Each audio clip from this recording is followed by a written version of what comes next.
Hello? Hello, hello, Hello. hello. Are we back? Seems like we're back online. We do see still a smooth stream, hopefully. Is it looking good, everyone? Big Baron is back. All right, let me fix up the overlay real quick. So who won? Who won game one? Rohbrot won. Okay. And we're gonna go into game two, right? Yes, we were casting game 2, and then we had the lag, so we restarted the game. All right, just give me 1 second to clean up the overlay, and we'll get back into That's it. fine.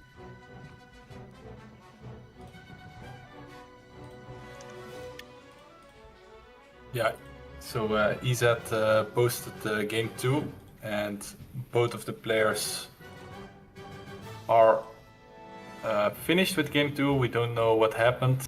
We didn't see the recording, but should we somehow get into the game number 2, or are we just moving on to game 3? Yeah, I think maybe it's good if we finish game 2. I don't think it will take long. We were already like 4 minutes in. Okay, let me see. The rec, they share the rec, right? The EZ rec, yeah. The EZ rec, okay. Aufgezeichnete Oh, so they have game 2 and game 3 now. No, that's game 1. The second. Okay, hold on. So there's the Ezad's top rec one is, we need. Yeah. Ezad's rec is game 2, right? Yeah, that one we still have to finish. Okay, and then Rohbrot sends game 3? No, they're waiting with to start game 3. Okay, sounds good. Sounds good. Okay. We're good.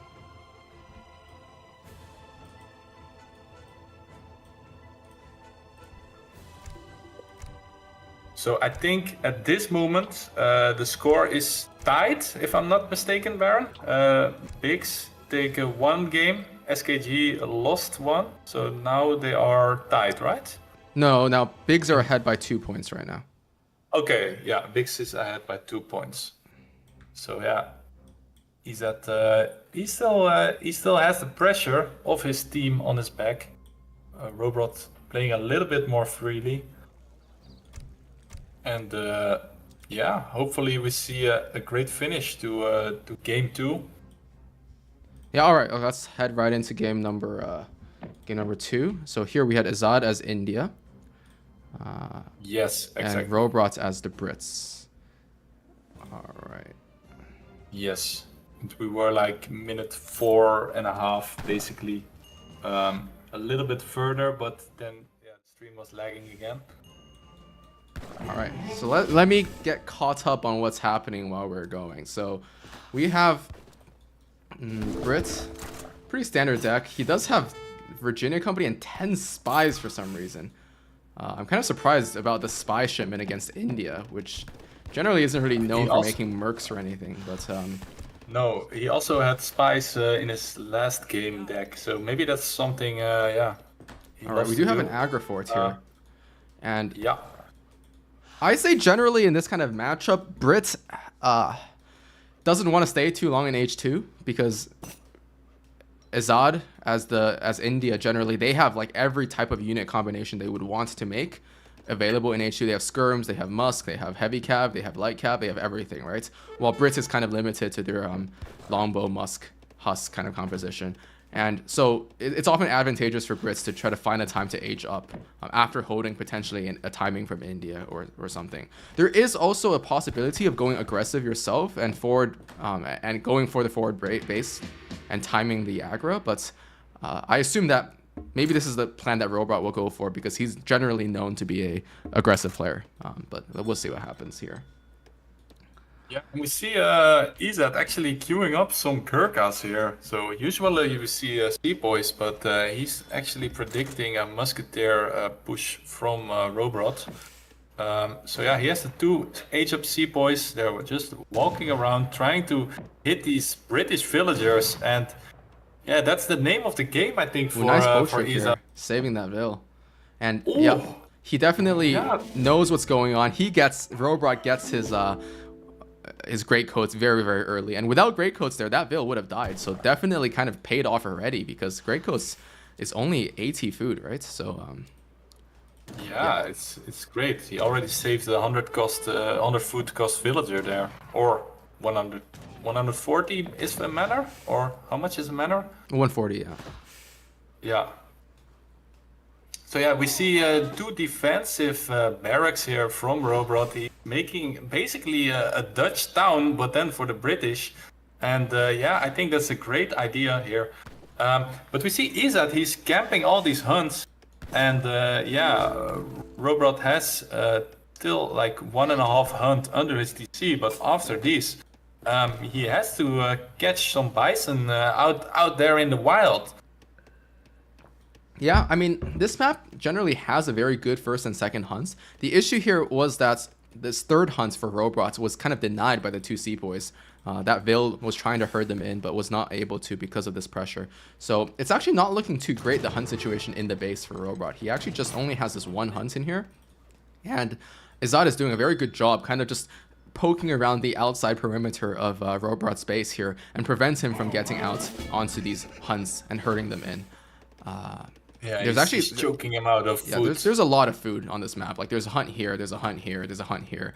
So I don't think Rohbrot is in any immediate danger of running out, especially when he already has a pretty significant mass of his own of longbow. And these longbow will destroy these Gurkha in a stand-in fight.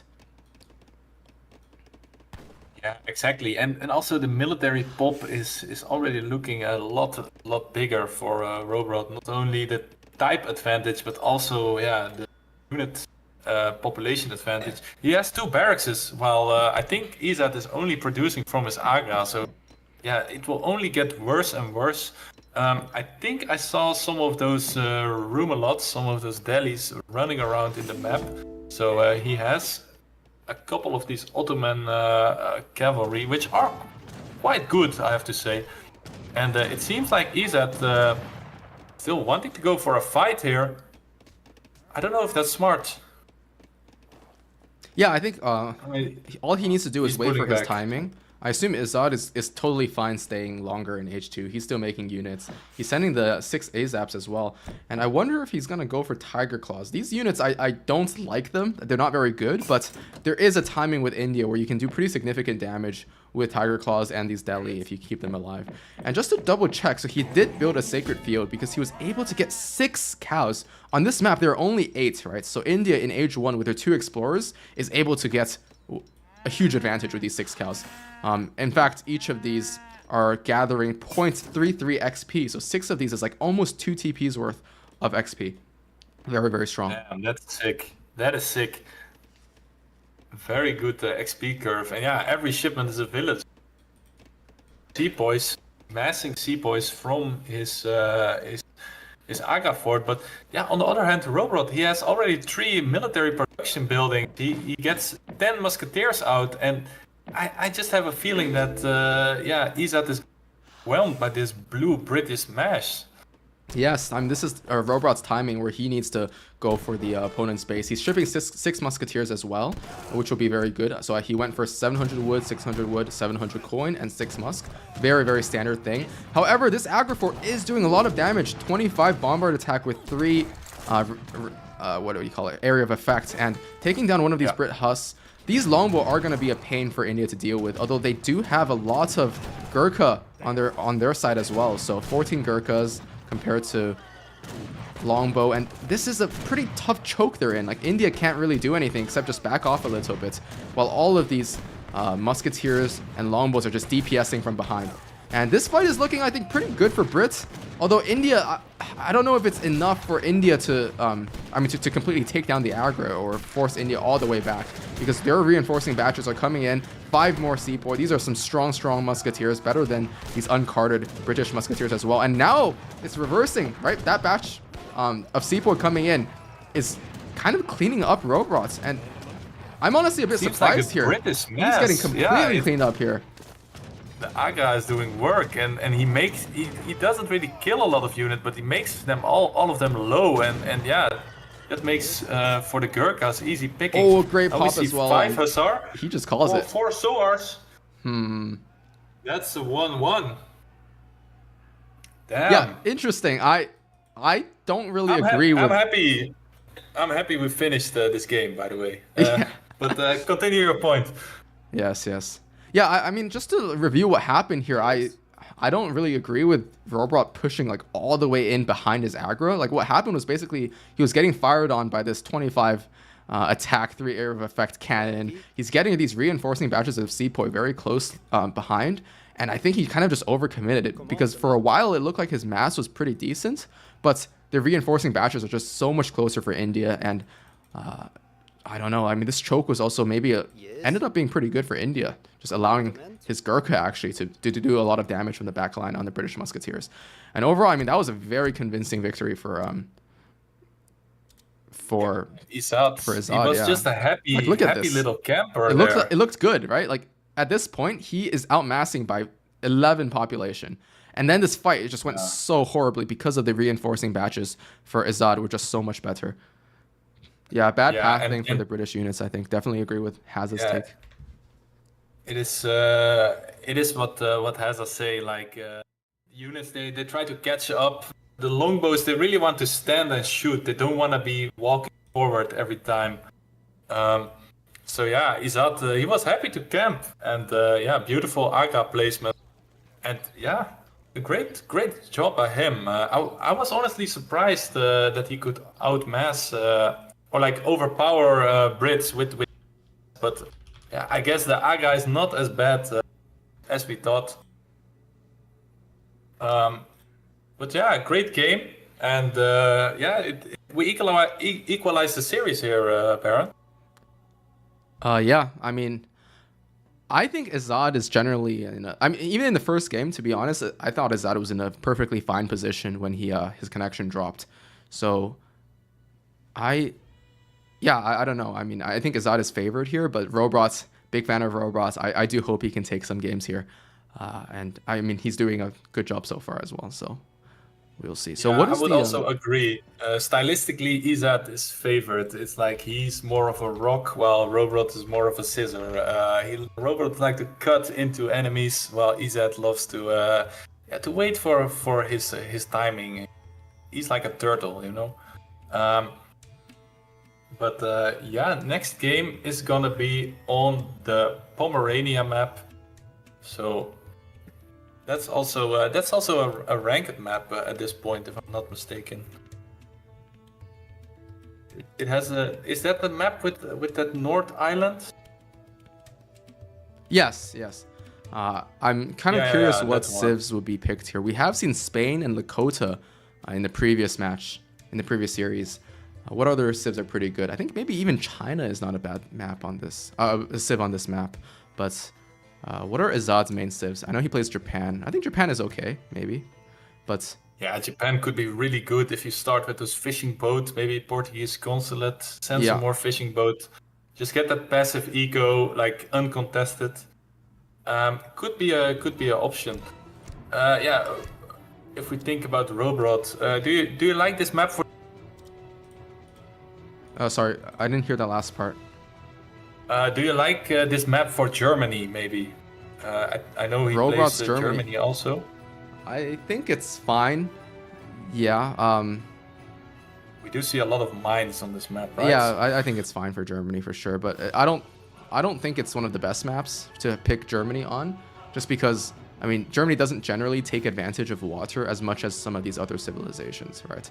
I think Rohbrot might pick auto here. It's a good auto map as well, just because you have decent resource on the land. You can do a good job containing your opponents, and you can also have the option of adding water at some points. Although I don't really expect Rohbrot to be kind of on that boomy, to do that kind of like water boomy build that we sometimes see, where he sends schooners and fish market, etc. All of the fish upgrade cards, but. I think the matchup is gonna be Ottoman for Rohbrot, as you called it, and Ezad going for Mexico. So, okay, this is an interesting one. Where is the how did you see the matchups? I don't see that in their casting channel. Yeah, it's Oh, me above also from Mexico. I the see, I rack. see. There we Yeah. go. All right. So we have to look in the past a little bit. So what do you think about this matchup? Hopefully, yeah, I kind of like Mexico here because I feel like they do with their Salteados and H2 they do have an answer to Janissaries. The only thing which is gonna be difficult is that if Otto is gonna do a fast fortress and then we see some delis. Generally, Mexico doesn't like to deal with those. With the Spahis. Generally, Mexico doesn't like to deal with. But yeah, who does? So curious to see what Rohbrot's tactic will be, because I assume he will be double Rex gen rushing, but yeah. I don't know. Baja is banned, right? So Mexico is gonna have to be standard, unless we're gonna see some Central America here. Okay, so we are on the map here, Pomerania. As we mentioned earlier, there is an island on the north with some good gold mines and also a lot of water on this map. We have like maybe 20 of these fish and 4 whales. So at some point in the game, this is definitely an option. And here on the west side of the map, we have Ezad playing in the color red as the Mexicans. And on the east side of the map, we have Rohbrot playing as the Ottomans. One of his main civs in the color green. And this is a bit of a cheeky, I'm sure he chose this color on purpose, because look at these green colored villagers. They're kind of blending into the grass already. And I definitely do agree that this is a slight advantage for the player in the green color in some cases, but sometimes it actually kind of bites you in the back here, because you can sometimes miss your own villagers when they're out gathering and you're not able to move them back quickly enough. So I think it's for me, I definitely prefer the blue and red choices. But overall, for this matchup, we were talking about a potential for a Jan Rush. I don't think a Jan Rush works well against Mexico, just because Mexico is able to... I think Mexico is probably one of the best civs in a forward-based kind of war, just because they have such great military shipments. Their pikes are so efficient at sieging early on. They can get 10 pikes out very, very early. And they even have that second explorer, which kind of works out as like almost like a skirm type unit in the back. So I don't expect Rohbrot to be doing a Jan Rush. I think what he will do is some form of a fast fortress into Falconet Janissary play. And I wonder what Ezad's counter build for that will be. Maybe some Central America could work against that if you can get your Culverin shipment with the 2 Quaker guns. But yeah, I think we still have to see somebody play. So I think most of the pros prefer to play standard Mexico. We do see both of the civs starting with a TP. So that is something. I wonder who will win the 3rd TP. And it seems like Rohbrot is being pushed back to his own town center here. So I will say something interesting. So when Mexico goes for no market TP starts, in the past, this kind of hints at the Rio Grande revolt. Because here, if you look, Ezad is really not going for any kind of market, and he's actually shipping 3 fishing boats second, which I think is quite an interesting build. We're definitely going to see some sort of H2 revolution here. I wonder if it'll be the... I'm sure it'll be Central America, but we never know. It's also, in theory, possible he goes for Rio Grande, but I really don't see that happening based on this deck. Okay. That's cool, man. I would love to see some Central America here because, yeah, we haven't seen it in the tournament so far, I think. And I think it can work, like, if the game is not too extended. Also, yeah, if you have access to your boats, which Ezad has, he still has some eco once he... oh no, with the... Sorry, I'm confusing two revolutions. Ezad gets villagers from that Central America. Yeah, you get 7 villagers, and you get some pretty good cards, honestly, because depending on his federal age up, Ezad's federal age up, he can actually ship this boat plus dock card, which is very, very strong on this map, I think. Yeah, and that's he also has Michigoan. Yeah, Michigoan age up. Yes. So yeah, curious to see how he will move into this Central America, if he's going for that, because he's collecting a lot of food here now. Who? Mexico? Yeah. I Well- thought he needs like 350 of everything, right, for the revolt. Well, I don't think he's gonna immediately revolt. Generally, what happens with this build is you start with a little bit of pressure with pikes and even the skirmishers, and then at some point when you see auto age up, that's when you click your Central America button to add falcons of your own. I very rarely see people doing immediate Central America unless they're going for kind of trolley builds where you like petard your opponents or have very, very early falconets into your opponent's base. But I don't think either of those strategies will work well against Ottoman because they're up so quickly in H3. So I do expect some H2 play. And look at this, the Mobir always coming out, sniping the Mexican explorer. And this one gets more value against civs like Mexico that have multiple explorers, right? Because the second explorer is now fearing for his life. He's all the way in his base. He can't really be on the map because that's just donating 90 XP to your opponent. Or maybe 70 XP, sorry, to your opponent. And look at Rohbrot's macro. He's already going H3 now. And is he going? Yeah, the scout. So he will get some delis, which are quite nice to raid with. They don't counter the insurgentes, but yeah, I think Ezad is as we speak. I think there's a big batch of insurgentes going down south. And yeah, just put pressure onto Rohbrot's TP line there. Rohbrot now making some infrastructure in base.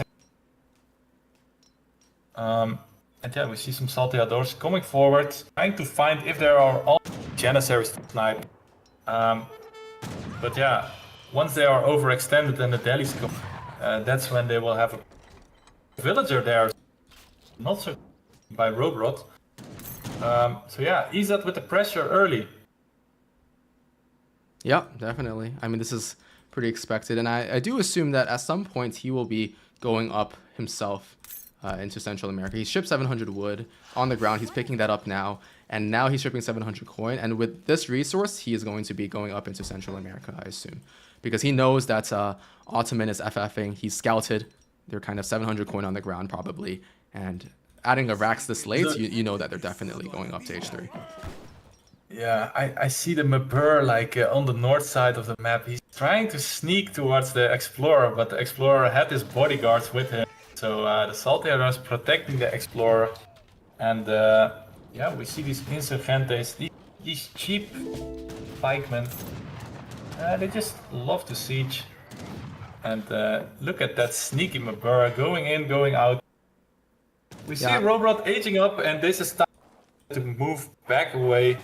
And yeah, actually making a Chinacos now, right? Yeah, looking good. He does need this, but I'm actually a bit surprised he's not going for Central America at this point. I do hope he's macroing for that at some point. Because you can't really fight Ottoman's H3 army, I think, with H2 Mexico units, because the Falconets are just going to be so oppressive. And if you have enough Jans to body block, which he doesn't have quite yet, but the Chinaco aren't going to be that effective against Janissaries and Falconets. They do have a multiplier against Cav, I think, but yeah, still, they are very, very expensive, these units. Oh, there's going to be a big volley up on the skirmishers. Okay, not quite locking on here. But one advantage, right, that Ezad has is that the pikes were able to siege down the Ottoman TP. So Ottoman's XP income is actually not as great as it would be normally. So if you look at him, he's able to still ship his first two shipments back to back, right? The Falconets and the Janissaries. But after this, he will need a lot of experience, XP points, in order to ship his third shipment. And what this means is that he would like to take a little bit of a fight, at least a little bit of a poke, to take some XP from these Mexican units. And it's a bit scary here because if you look, there's only 7 Janissaries, and yes, there's a reinforcing batch. Okay, and now the 8 Janissaries are coming in. So his timing, I think, is starting to happen now. And on the other hand, Mexico, it looks like, is still massing in H2. He made soul daddies, so he made 4 soul daddies. One going down for free there. And this is go time. Now splitting the Chinacos here. He's trying to reach these Falconets, but This is a great Body block fight. that I mean, all the Falcon has. Chinako going down. There's just enough Jans to just stand in front and body block. And all those pikes going down, 3 or 4 Chinako going down. And these Skirm now are just on their own. And guess what? We might be getting a big shipment. Okay, we're getting the 6 Avis. I thought maybe he had macroed for Spahi next, but he, I think, continued bashing Janissaries. So that would be a bit too expensive.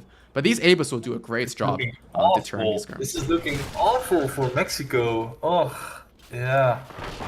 We were strategizing a revolt here, and look at the damage of these Falconets, and he just doesn't have an answer. He cannot teleport himself over the Janissaries, and that's just game. It's just game. I think not going for Central America, like, it's just so hard to ever take a good fight against these Falconets, and this is GG. I think maybe this kind of indicates some inexperience from Ezad in this matchup, because to me this seemed like an odd game plan to go against Ottoman, which is FFing. I think there's many ways that Mexico can play this, Rio Grande even being one of them. Before the nerf, now I'm not so sure, but yeah, I mean, I don't think pure H2 play with Chinakos was the way to go, and it kind of showed. If you look at that big fight that happened, he got absolutely cleaned up. With more units, yeah, he just lost everything. That is disgusting. Mosquetero, Falconeto, Drago Box, Rohbrot, right?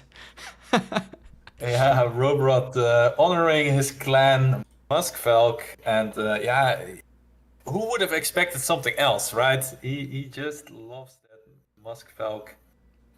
So yeah, big Rohbrot pulling ahead again against Ezad. And yeah, it's a little bit of a strategical mismatch this game. But hopefully Ezad has something else cooking up in his mind. And yeah, it seems like the Civ picks are done. Rohbrot is gonna play USA and Ezad is gonna play Germany here. So next map is Lithuania. What can you tell me about this map, Baron? Well, Lithuania, we have seen a lot of USA happening recently, and I think that Chinese immigrants build is often very good. I don't know who will pick USA. I know Rohbrot plays some USA, but not really this Chinese immigrant stuff. I mean, at this point, you kind of have to know this build if you're playing tournaments, because any map with good TPs and good native TPs, like USA is just almost clearly the pick, no matter what your opponent does. Some civs that can do well against Highlander stuff, I think we saw Malta do decently. We saw Dutch do decently well. I think even civs like France and Germany can do well.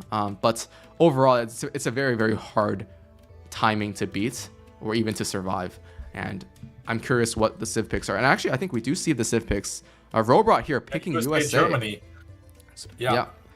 So kind of what we expected. Yeah, exactly. So yeah, how does Germany play this matchup? Do they do a semi-fast fortress, or do they go for crossbows to stop the Highlanders? So how would you approach this game? Because I know you play a little bit of Germany yourself, right? Yeah, I love playing Germany. I think it's a very fun civ to play.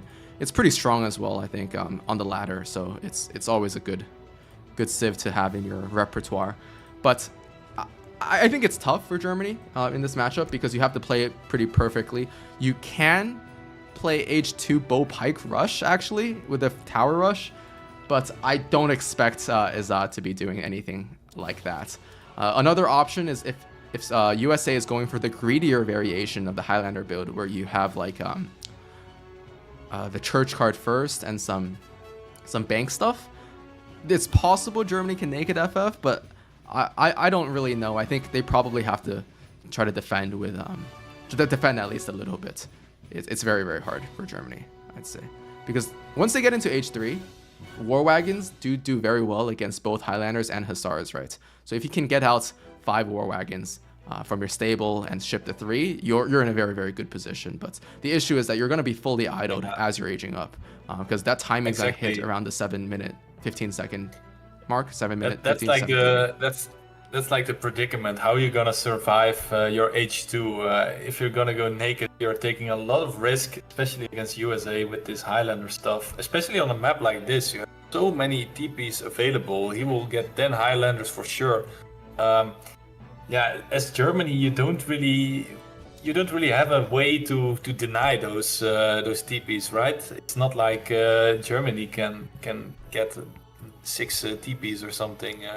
You really have to, yeah, be able to stop the Highlanders and then get comfortably in H3. So curious to see how Ezad will try to do that, and yeah, hopefully it will be a good game. Yeah, I will say that this is a kind of a double-edged sword. So Germany can never really deny on this map. The 2 middle TPs in the center of the map are actually they're contestable by both players, right? But the TPs near your TC, the 2 TPs near your TC, the opponent cannot build those. So some civs that start TPs, they can put one of their first TP in age 1 in the middle slots, and that prevents USA from getting out all 10 Highlanders. They can actually only get out 9 on this map. But Germany never starts TP generally, right? So they always build the TP in transition. So they won't be able to deny the middle TP, and that's kind of a tough situation on this map specifically. I have faith though. I think Ezad is a very, very good German player, and I'd like to see what he kind of pulls out here, because I'm sure he's prepared for this matchup. Do you think if he goes like a mercenary build himself, is that like something he could do? Or is that like out of the question? Yeah, let me just head over to the game right now, because we are in, and then we can talk about mercs. Yeah, let's do that. All right. We are on Pomerania, and this is game number 4 between Rohbrot playing for the Hudson Bay Bigs and Ezad playing for SKG. Currently, Rohbrot and the Bigs are ahead by, is it 2 points? 2 points, yes, 2 points. So that's what you made me believe. Yes, I'm pretty sure it's 2 points. So Ezad here playing for the Bigs is under a little bit of pressure to try to get the advantage back. And on this map, as we talked about, Chinese immigrants definitely going to be happening here. Look at this deck. We have Chinese immigrants. We actually also have the bank card in case he goes for a little bit of a greedier variation. And also in H4, this Kovas Legion with the Magyar Hussars, if he decides to go that route of going from H2 directly to H4. And on the other side, for the Germans, we have Ezad, and he already getting hunting dogs and his house down very, very early. Probably picked up a nice 45 wood treasure exactly to prevent himself from having to chop too much with the settler wagons. And the game here for Germany is, I think, to just scout carefully what USA is doing, which kind of variation of this build they're going for. Because I think if they see that this is in their deck, the bank wagon, they might be tempted to just naked FF, because if USA goes for the greedier variation and gets out Highlanders later, I think Germany has time to go for a naked FF and get out these war wagons that will do very well against Musketeer Hussar timing, even one as strong as the one that comes with the USA Highlanders. Yeah, so any thoughts on this matchup here, or the H1? I'm curious to see what Ezad's deck is looking like. Because yeah, that will definitely define his strategy. As we see Rohbrot picking up a 75 food treasure. My goodness, that carrier pigeon, he's so fat. He's not only carrying news, but also a lot of for Ezad. For Rohbrot, excuse me. And that will definitely help him early on. As we see Queen CC trying to macro these wolves. So yeah, can we take a look at the German deck, Baron? I'm curious. Yeah, very standard stuff here. This is very standard indeed. We do see some Jaegers, some Black Riders, and yeah, just lovely, lovely deck. A lot of Ulans. You kind of always have those cards, I think, as Germany. The Black Riders and the Jaegers are so versatile, and they're such high value shipments because, as you know, Germany gets the extra 2 Black Riders and the extra 2 Jaegers compared to a normal civilization, and that's honestly huge in this kind of a matchup. Extra 1 Black Rider, I think. It's usually 8. Yeah, but still, like 1 Black Rider is yeah. Yeah, it's they're so good, these units, man. And yeah, we see Ezad aging up, presumably with the Quartermaster, I think. Yeah, always. That's good. Rohbrot going for advanced saloon, so we don't see any of those bank shenanigans yet. And yeah, he's going up with Pennsylvania, I assume. Yeah, I think this is just a little bit of a decoy to make Germany maybe a little bit too relaxed and think, oh yeah, USA is going for a little bit of a boomier variation, but actually they're gonna go for the aggressive variation with the 10-10. With I believe he's gonna ship this card first, the Pennsylvania Convention, sorry, the Philadelphia Convention, followed by the Arkansas Post. And an interesting thing I've seen on this map is that they actually chop 300 wood in transition, so 100 wood to build this TP, and then the 200 wood to build this the saloon here. And the saloon, yeah, after the first card, the advanced saloon card, this gives the equivalent of 2 houses. So it's actually a very, very strong card, right? It gives you the opportunity to have this trickle, 3 of these 0.6 coin trickles. Each of these cost basically the same as 2 houses, right, in terms of value of giving 20 population. And you can also use them as a military production building at some point. So a lot of options for sure for USA. We do see some H3 mercenaries in the saloon too, right?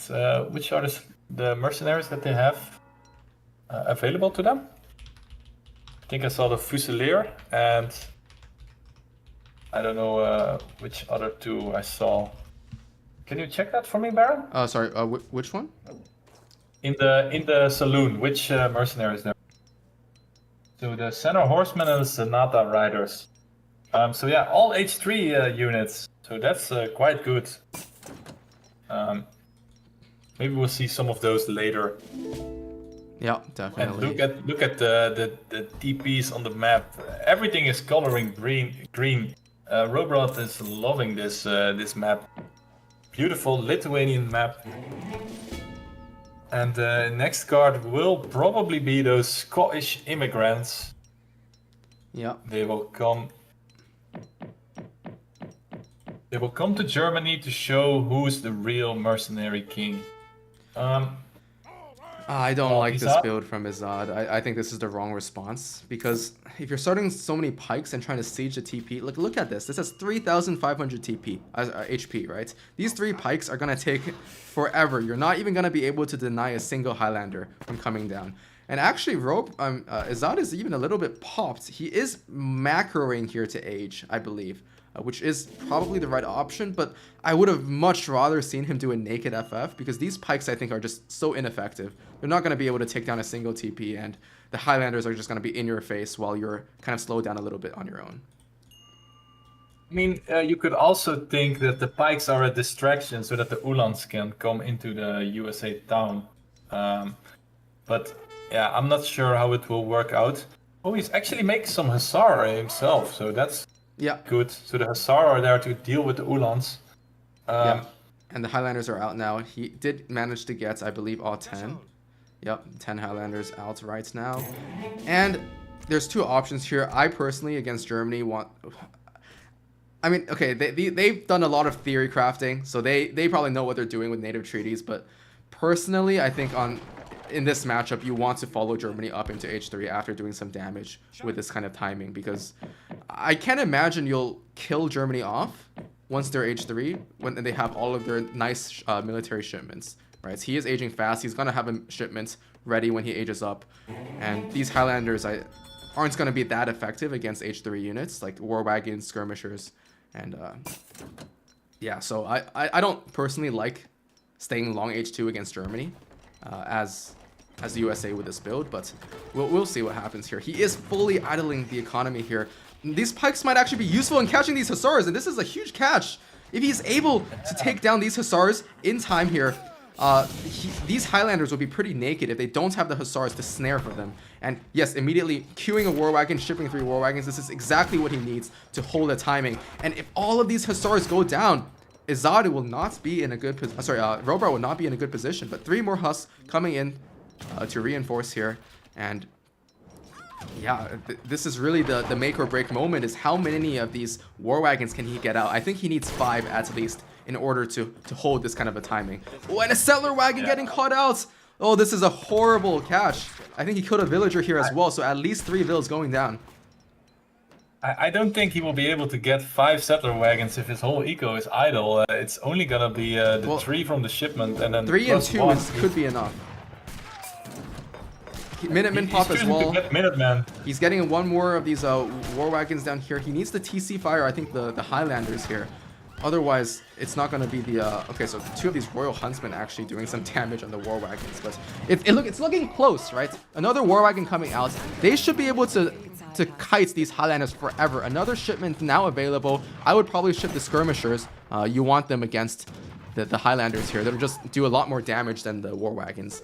Although the war wagons can indefinitely kite this army, so they are in a decent... Germany is in a decent position, I'd say. Oh, those settler wagons in the north mine, we didn't spot them, so not Holocene. Yeah. During that time. But yeah, as you say, Germany now easily kiting war wagons, and yeah, Ooh, the Highlanders, they just want to be a melee north. They do a lot of damage, but yeah, Ezad now gonna follow it up with a skirmisher batch of skirmishers, maybe 2, 3. Prioritize war wagons, not skirmishers, though, because USA can still be adding cavalry. It's possible, right? Which they are doing exactly. So it's very dangerous to be making skirm and shipping skirm when you know your opponent has the option to make cavalry. You only have 1 war wagon left, right? And this Huss is actually gonna do some decent damage in the north side. All right, but it looks to me like Germany holds here, right? And this is a pretty all-in variation from the USA, because they shipped native treaties as well. So they have... oh, and now they're going for the Sharktooth Seminole Scouts. So going all in here means that Germany, if they survive, will do very, very well and scale very well in H3. And what happened to Rohbrot? Has he been idling his eco the entire time? I think he's been prioritizing Huss batches instead of making vills, because it's 10 minutes and he's only made 3 vills since aging up. I don't think that Germany even did a raid. A little bit of a whoopsie.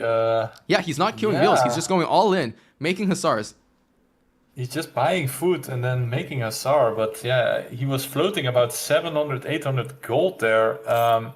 I don't know if that is the right decision. He's now making outlaws and Huss, and then with the Seminole Scouts.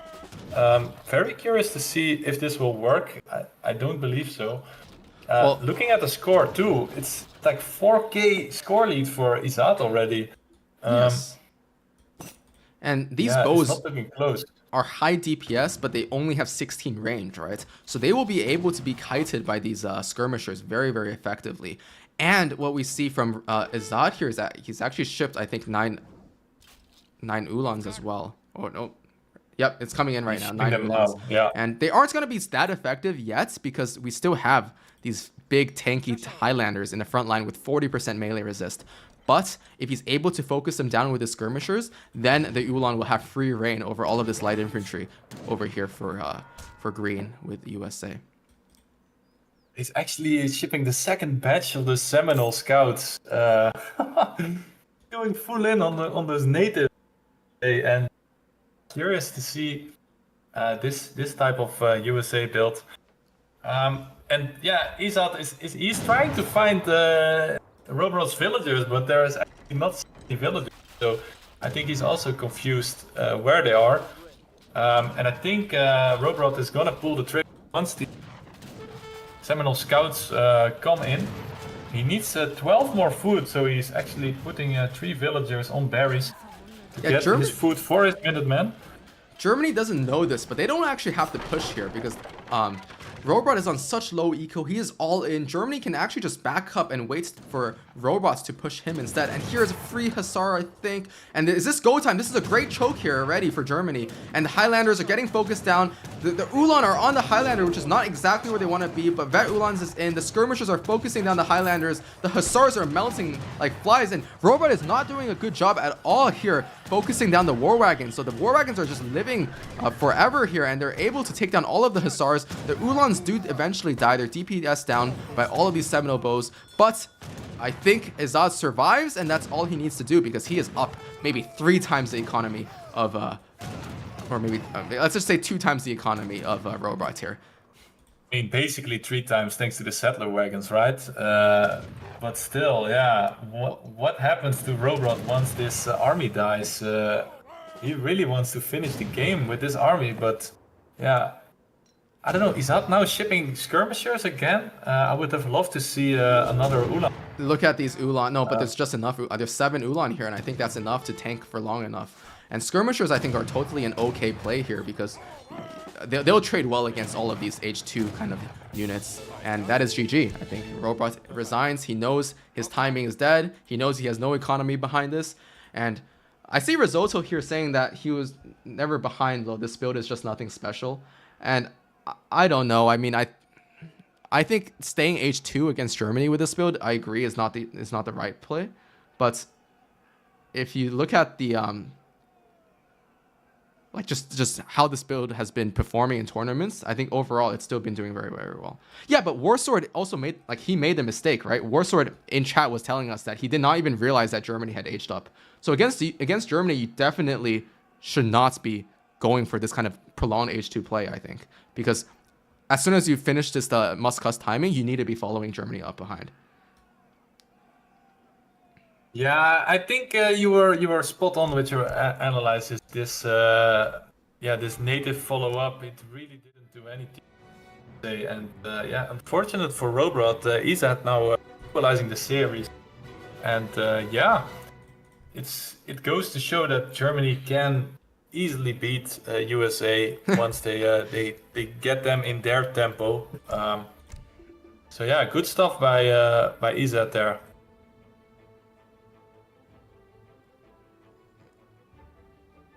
I don't know. I don't think USA is that good against Germany. I think Germany has pretty good counters to USA. Like in a naked, if both civs naked FF, and I think Germany even has the better tempo now after the church stuff got nerfed. Yeah, I honestly don't play Germany or USA a lot myself, so I'm really not an expert here. But let's think about next game. We're gonna Arabia. So beautiful map. We have some trade posts. We don't have natives, but we do have Italy, Rohbrot, and Ottoman Ezad. Yeah. This is interesting for sure. I think I wonder if Rohbrot or if Italy should, so if the right counter for Italy is to Jan rush them, because I assume that Rohbrot with this build kind of wants to get to H3, do that FF/FI kind of build, but I don't know. I think Ezad is probably, I mean, personally on this map I would try to Jan rush, but I don't know if that actually works against Italy. It probably doesn't. We'll have to see. Yeah, Italy, for me, Italy feels like top tier once you get into H4, but still you can be vulnerable to getting there. So I agree, putting on early pressure, just like in one, can really break Italy's back. So yeah, it also depends on whether you start your H2 with an extra architect or not, I think. Also, if you make some of those Lombards, basically they are there to distract the Janissaries from your town center in that case. So yeah, what we also can see is a prolonged H2 from Italy. They have those juicy mercenary ships. I'm curious to see if we're gonna see some Croatian or even some Maltese company here in the deck of Rohbrot. Normally the broken lance is always there, but yeah, what Ezad's game plan is, yeah, who knows? They both can also go H4 really easily. So it's up to the players, man. They're top 10, top 12 on the ranked ladder at this. So. Sure, they have some great strategy in mind, and yeah, hopefully we see another great game here. I personally think auto FIing against Italy is probably not the safest strategy. I don't know, just because I mean Italy, that's exactly what Italy wants, right? To be untouched until they get to industrial age themselves, and Italy can get a boom going on way faster than Ottoman can, because they don't even need that 1k wood, right? They can use the architects to build their second and third TCs, which is often what they do after stabilizing in H4. And in addition to that, 5-speed skirmishers are just quite good, right? That can stun your opponent's units, and they have this papal guard H up, so they can get these really, really nice halberdier type units. And I think Italy in H4 is probably slightly favored. The scariest point. Yes. That's the scariest point for Italy. So yeah, I agree. Early pressure is probably what you. But yeah, does he do a gen rush or does he do a fast fortress with falconet follow up? That is up to Ezad. I don't think I've ever seen Ezad play Ottoman himself before. Does he even play them a lot? I'm not too sure. I mean, I don't think he plays Ottoman too much on the ladder. He's very much an Asian dynasties enjoyer, playing a lot of India, a lot of Japan, and even I think he does play some Germany recently as well, and France. But I'm sure, I mean, these top players, like Ottoman is such an easy civilization to pick up for tournaments as well, and they can just practice some of these builds, and it'll be. I think it'll be okay for Ezad. This is a civ that he knows how to play. And for Rohbrot, I think Spain is actually, sorry, not Spain, but Italy is not a civ that he plays very often. So he's probably learning some new builds specifically for this tournament. And the map is Arabia, and we're ready to hop right in.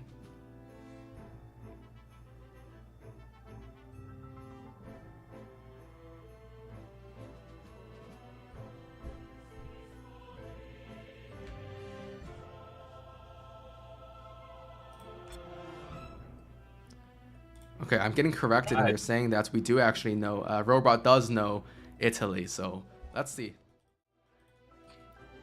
All right. So, in the orange, we have a color switching up. We have Mr. Rohbrot playing as the Italianos. He's playing on the right side of the map. And yeah, he's already made a big plans for his architect, already getting hunting dogs early, so that's lovely for him. So yeah, he will start getting villagers from his market tax. And on the left side of the map, we see in the color red, beautiful, as it should, Ezad playing as Ottoman, already starting with his TP. And it seems like he didn't take the optimal TP for his route, because the merchant is still having to go a long way around before he reaches. So yeah, Otto versus Italy. We were already talking a little bit about. Curious to see what this player will do. And Rohbrot also going for that early steel traps. Yeah, I don't think that is that standard play for Italy. Yeah, it is. It is now. It just gets you so much early eco, I guess, with the because all your votes are gonna be on food, right? You're actually even depositing into the Lombard once you hit H2, so it just makes sense to get steel traps instead of placer mines, and this is what I think the top players are doing nowadays. On the other hand, here, so what is the Ottomans' game plan? Let's take a quick look at their deck. He is going for capitalism, and this is somewhat of an H4 center deck, right? He has 6 Spahi, he has 12 Abus, and he even has the 2 covered wagons. So he might want to, as Ottoman, do some FF play maybe, and then follow Italy back into H4. Okay. Yeah, it sounds a little bit dangerous, but yeah, I mean, if Ottoman has like 5 DCs, they can probably match the eco of it. Yeah, 5 on 3 maximum, I think, or 4. When they're H4. Do they have an actual one? I don't actually know. I don't usually see them with more than 3 TCs, so I don't know. Exactly.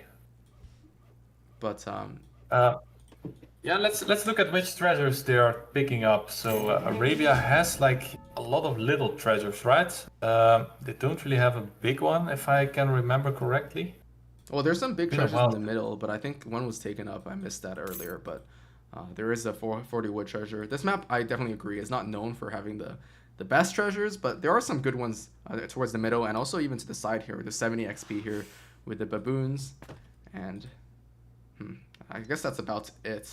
The rest of them look pretty mediocre. Yeah, that's pretty bleak if you want like a juicy treasure early on. Yeah. The naturalist age up for Otto here, meaning they're gonna go for the 2 vills and 2 cows, which so they're gonna go for a very fast fortress here with 700 coin first in H2 and then 700 wood, I believe. He does actually have the 700 food, maybe to kind of bait out a little bit of a response and at least keep your opponent guessing that you might be able to Jan rush them even, but that's not what he's going to be going for here. He's going to go for the 700 coin, he's going to go for the 700 wood, and he's going to age up very quickly with the 2 cows that he gets on age up.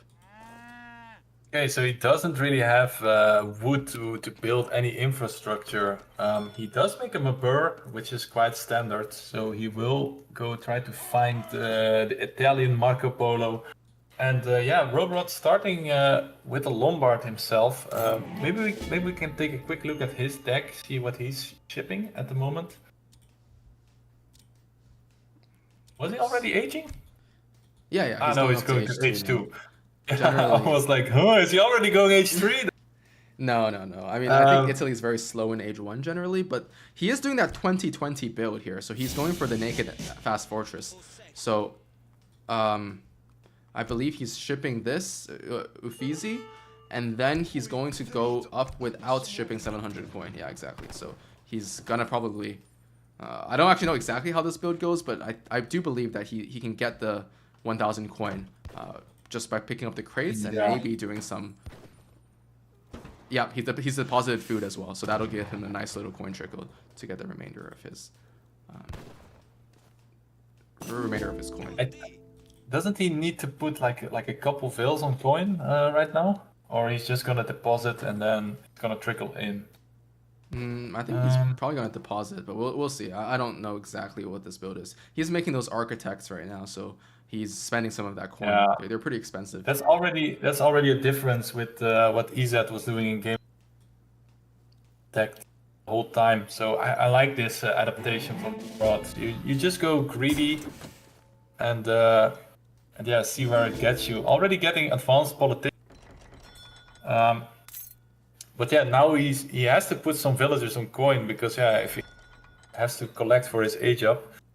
I think Ezad on the other hand, he is just gathering his food, gathering some coin, and he will be already aging up, I assume.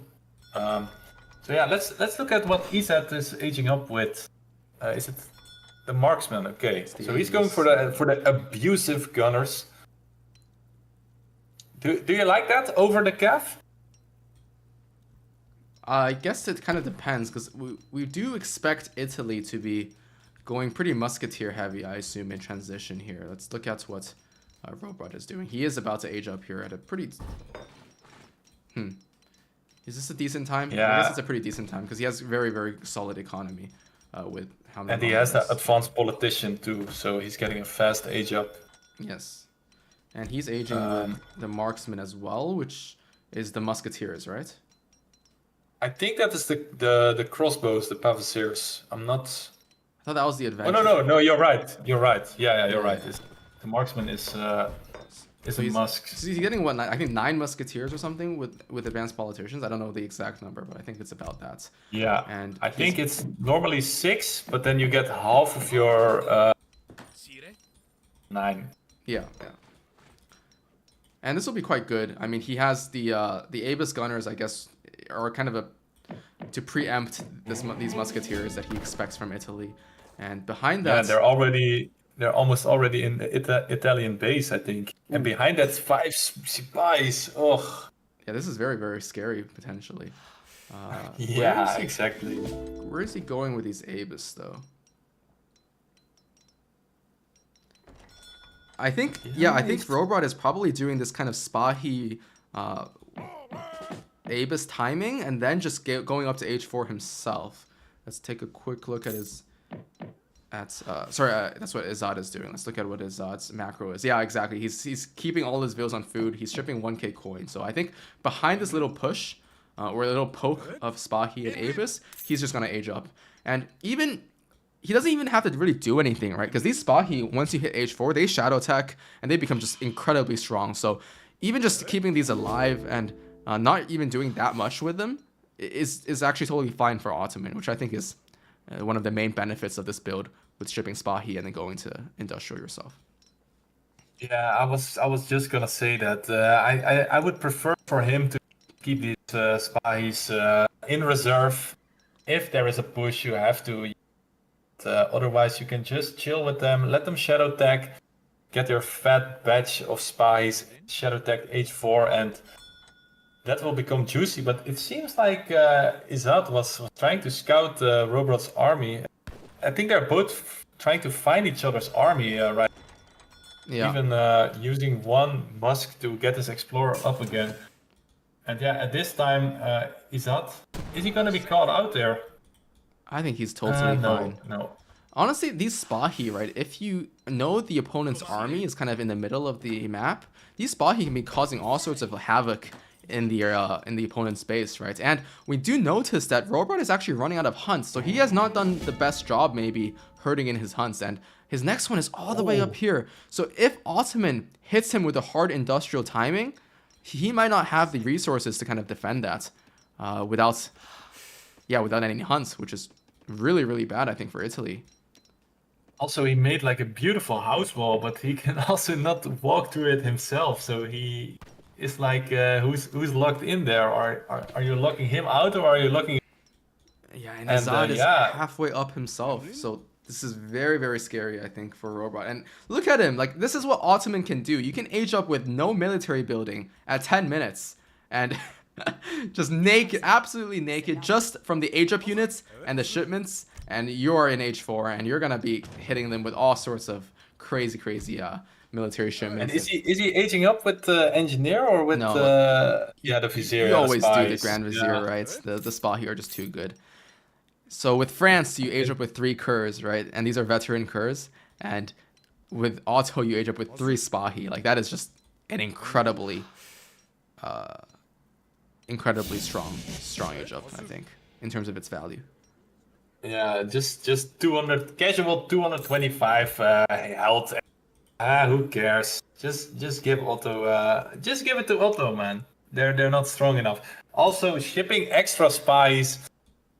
Oh, this is. I'm getting tears in my eyes. I'm seeing the enemy Otto. And yeah, these musketeers, they are not prepared for what's gonna be hitting them. Yeah. I don't think this is enough musketeers to deal with, what is this, 14? After that shipment comes in, 14 guard Spahi.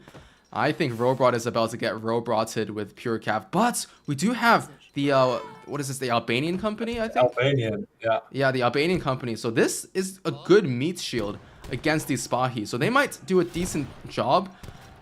But I still think, I mean, he needs to call Minutemen as well. The Minutemen are coming. They have a bonus against these Musketeers. And these Spahi, let's see how long they can live here for. And look at them. They're getting tickled. They're barely taking any damage. These Spahi are going to get on top of the Falconets as well. I think this is a great cleanup for Ottoman. And wow, they lost like nothing. Bruh. Ottoman. They lost. Okay. He lost 3 Spahi, and the rest of them are gonna get healed up by an Imam. I think that's gonna come right out of this base.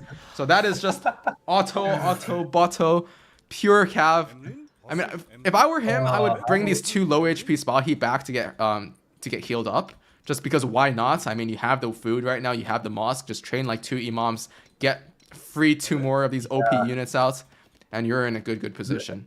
And look at this Explorer. He's casually making a second TP and a TC. What is he shipping? Two TCs extra. So he's gonna be on 4 TCs after this fight. So the boom is just gonna be disgusting from Ottoman. Also shipping his factory after this. Great. You have Papal Lancers. You think those guys are good? 36 hand attack for 840 health. These guys have 975 health with 45 hand attack and a 3 area of effect. They will absolutely sit down these Papal Lancers, which aren't even the best against other cavalry, right? Because their advantage is their bonus here. And the Pope has to step up his game, man. Please. Everybody complains about this great imam. And look at Ezad. Look at his map. He's just putting TCs left, right, and center. He doesn't care anymore, and he still didn't make any units. Like, what is this Civ? What is this Civ? Yeah, I mean, so far he has no military production building. He's shipped 5 Spahi, 6 Spahi, and aged up with 3 Spahi, and he's aged up with the 4 Abyss Gunners, 2 of which are still alive, and he's caught Minutemen. So those are the only things that he's done so far, and he is completely in a dominant position. 6k score ahead. 5 TCs? 5 TCs down. He will be pumping villagers out like absolutely nobody's business. He even has the Grand Bazaar ready to be researched pretty soon, I believe. So he has the first 2 techs already.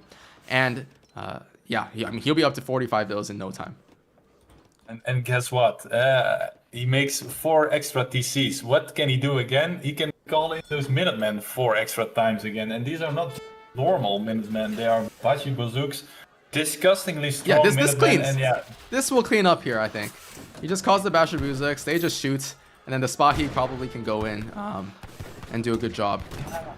I mean, they don't like those pointy boys, but still, you have to commit, I think, or you have to send Minutemen from your other 3 Swiss hikes. And yeah, I mean, 12 Abyss. Who cares? This is all heavy infantry. We have 12 Abyss shipments. And now the Imam also coming in to heal the Spahi, so they will be back up to full HP. Yeah, and okay, we lose a TC, but what have we really lost, right? We've lost half a shipment in exactly. H4. Botto. Yeah. He's gonna bait here. He's baiting here for the to get the Abyss pop. And yep, he's popping them in front here, and that is going to clean up everything, I think. There it is. 1 Swiss pike down. 2 Swiss pike down. 3 units down. Just nonsense. And the TC even lives, right? So I think if you were Rohbrot here, you can probably start thinking considerably about clicking that and clicking that. Oh yeah, that's great micro that you have there, Baron. Do you use that or? I use that every game I play. Don't worry. I can do this with my eyes closed at this point, you know. Man, yeah, I had to click it a couple times today too, and yeah, wow, great prediction there, mate. Yeah. Beautiful stuff. I can read their minds. But anyways, Ezad here really showing that Ottoman is just... There's so many ways you can play this Civ, and because of how dynamic this Civ is, like every strat that they can do is almost too strong, because you always have to predict like what they're trying to do, and it's very, very hard to scout, right? Like, what can Rohbrot even have done in this kind of situation, right? He needed an anti-cav, otherwise the Spahi reigns supreme, and if he doesn't push Auto ages up for free. So you're kind of caught between a rock and a hard place, right? Like there is no alternative. Got it between a Spahi and an Abyss because damn man, they have that's an H2 skirmisher, by the way. Skirmisher, but it acts like a skirmisher. But that's an H2 unit, one popping your papal guards that are like, yeah, shadow attacking into H3. My goodness, this game shows why I call Ottoman S tier. He didn't even make units. He didn't make villagers. Like what is this Civ? Please. Yeah. But I'm glad we're finished with Ottoman now. It's a 3-2 game, and yeah, the score is tied, I guess. Ooh, game 6 though is a French mirror, so that'll be quite interesting. And yeah, I mean, now Ottoman is no longer an option, so we'll be going back to more traditional kind of playstyles with a France mirror, which I think is one of the most interesting mirrors in the game. I think it's so dynamic. CDB pulls are always so strong for both players, and France overall is a Civ that I think can adapt very well to what the opponent is doing. So when you put 2 of these very adaptive civilizations next to each other in a mirror, you kind of get some very, very nice dynamic games. And also, I just wanted to point out that I'm sure Italy maybe does have some counter builds for Otto. Italy also is an S tier civilization, but I think Ezad here just had the perfect anti-Italy game plan here with that kind of very traditional Spahi Abyss hold into a direct FI. And I mean, it just worked out so well for him. I think Rohbrot was probably beautiful. behind the entire game. Yeah. Yeah, exactly. But yeah, we're gonna have a French mirror on the Cascade range. Do you think we're gonna have a repeat series? See the and Nutka battle each other.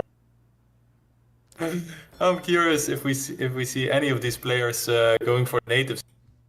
I don't think so. Maybe some ancien regime play with those royal musket. But yeah. Yeah, I mean, we're I think already into the game. You can introduce the players, please, Baron. Oh yeah, sure. Yeah, I think definitely you pick France on this map for the native play because the Nutkas are pretty decent. I'm not convinced the Klamath are any good. We saw that in the previous game. These were some very previous series. That these were some very bad skirmishers. But let's get into it. Ezad here in the color blue, playing in the south side of the map as the French, and we do have the French mirror, so Rohbrot in the color orange. In the north side of the map, yeah, also playing as the French. And here, what are the stakes so far? Ezad has taken an extra game over Rohbrot, so actually I think the is it tied right now? It's tied, right? Yes. So the bigs it is tied. Wow.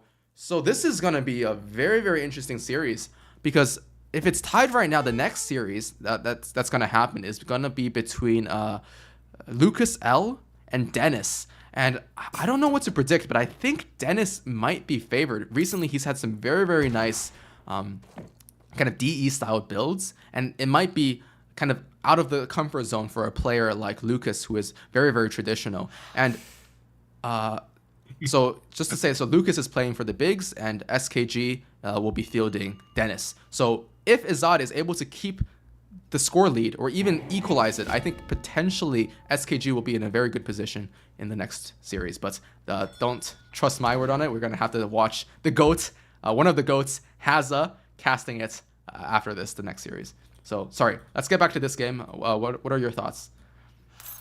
Well, let's take a little look at the decks, because I'm curious what these guys have been cooking. I think both of these players are playing with...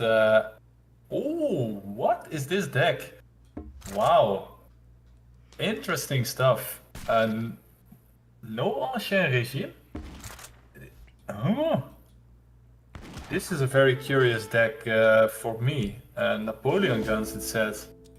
But yeah, I would think you always want to have this one on their top right. So personally, I love Ezad's deck a lot more than Rohbrot's deck. Have you ever seen a deck like Rohbrot's? Well, I think on this map, yesterday we saw Ketterboy, who is on Rohbrot's team, also pick Russia and not have any H4 cards. And I think the thought process here is that this is a relatively low resource map. There aren't that many coin mines. There aren't that many hunts. So it's quite unlikely, I'd say, that the game will make its way into H4. Yesterday, we actually did see the game go into H4. Front lines, Haudenosaunee versus Ketterboy's Russia. And Ketterboy not having the H4 shipments with Russia actually came back to hurt him, and he wasn't able to ship the factories. However, I do think that in this kind of mirror where France is going natives, it's very unlikely that this game will make its way into H4. It'll probably be decided in either H2, late H2, or in somewhere in H3. And I do find the naming of his deck very interesting. It's called Napoleon Guns, but there are no Napoleon Guns available on this map, so I'm not exactly sure why he's decided to name it that. Oui. But I think the boys, they have a gentleman's agreement. They both take 2 native trade posts, so I think we are gonna see some more Klamath and cast. So lovely to see. Like at least now they're fighting each micro. See a superior skirmisher against another superior. And yeah, Rohbrot now shipping native treaties instantly, spamming his Nutka button. So he wants the sticks. It's gonna be a sticks and stone battle here in the Cascade range. And yeah, cool to see. Let's look over at Ezad if he's also making these Nutka boys. Yeah. So yeah. Oh, and native treaties coming in as well. We were at 7 for Rohbrot, and he's at 6. So 6 is smaller than 7. And yeah, the stick wars are back into town. Let's see how it goes. 9 versus 6. Nice. Oh, and he's shipping what is this called? The native treaties card, so he'll have even more. And this is a big scary timing now for Rohbrot, and if he's able to take both players. Oh wow, this is like a complete mirror. You want to talk about mirrors? This is as mirrored as you can get. And we got sticks fighting, we got people shooting in the back, and I mean surely this is good for Rohbrot, right? I see Rohbrot slapping him. I see Ezad slapping him back, and I see a lot of wooden sticks. And I wouldn't want to be in between them. Rohbrot following it up with some wood crates. Look at this Clement rifleman actually dealing damage this game. My goodness, this. I have no idea what's going on. It looks like Rohbrot comes out a little bit ahead because he has 3 of these new Clubmen, and that's exactly the 3 that he had earlier on, right? He had 9 versus 6, and they actually just, it was completely equalized. Like, this is as mirrored as you can get in this game, and I've never seen a game like this. And it looks like now he's clearly taking the advantage. The Klamath Riflemen, these kind of bad skirmishers, are able to take the advantage over the other bad skirmishers. And yeah, the Explorer snaring for both sides here, and more Nuka Clubmen coming in here, but that's not really what he needs. But wait a second, 3 Hussars, and if these Nuka are taken out, he will have no anti-cav. But that is illegal, man. We were only gonna play natives, right? But yeah, also reinforcing with some extra Klamath, and yeah, the Nuka seems to go down. He can drag box this, just half of them first, and then drag box the other half. Yep, that's exactly what he's doing. Nice. Oh, very beautiful micro there. And yeah, Ezad now taking a favorable trade with illegal French units. Well, and Rohbrot now shipping 3 Hussars of his own. Gentleman's agreement. But no, Rohbrot is answering with...